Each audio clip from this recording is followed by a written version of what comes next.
আসসালামু আলাইকুম রহমতুল্লাহ। আলহামদুলিল্লাহ, অনেক দিন পর ধান ক্ষেত দেখতে আসলাম। এই বেশ কয়েক মাস আগে যখন ধান লাগানো হইতেছিল, কামলা দিয়ে যখন ক্ষেত লাগিয়েছিলাম তখন আসছিলাম। এই কয়েক মাসের মধ্যে আর আসারও সুযোগ হয় নাই। আজকে এই কয়েক মাস পরে আসলাম। যখন লাগানো হয়েছিল তখন আসছিলাম, আর আজকে এসে দেখি ধান প্রায় পেকে যাওয়ার কাছাকাছি।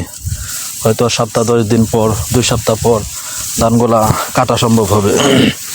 আবার এদিকে দেখা যায় যে অনেকগুলো ধান বাইর হয়ে শেষ হয়েছে, হয়তো এগুলো আর কিছুদিন যাবে। আসলে এই এলাকা যে সবুজ সমারোহ,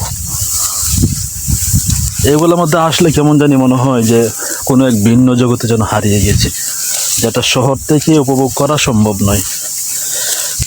এই প্রাকৃতিক সৌন্দর্য উপভোগ করতে হলে অবশ্যই আপনাকে গ্রামে আসতে হবে। আর বিশেষ করে যারা গ্রামে কৃষিকাজ যারা করেন, যে সমস্ত কৃষক ভাইয়েরা কাজ করেন, ওনারা এই প্রাকৃতিক সৌন্দর্যের মজাটা পুরোপুরি উপভোগ করতে পারেন।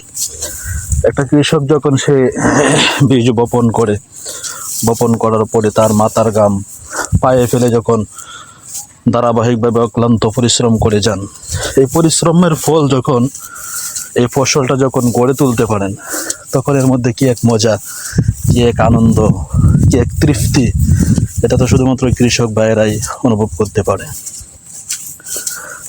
তো আমরা যারা একটু দূরে থাকি, এলাকায় থাকতে পারি না, বা শহরে যারা থাকি, আমাদেরও তো মনটা চায় মাঝে মাঝে সেই প্রাকৃতিক সৌন্দর্যগুলা, আমাদের এই ফসলগুলো একটু দেখি করে কি হাল অবস্থায় আছে। এই যে একটা ধান, হয়তো এটা 4-5 দিন বা 1 সপ্তাহের মধ্যে এটা কেটে ফেলা সম্ভব হবে। অনেকটাই ফেঁকে গেছে ধানটা। আবার এটাও আমাদের জায়গাটা, এটা হয়তো বেশ কিছুদিন সময় লাগবে। দেখেন এদিকে মনে হয় যে নীল আকাশ আর সবুজ সবুজ ফসল দুইটা যেন একাকার হয়ে আছে, এরকম মনে হচ্ছে।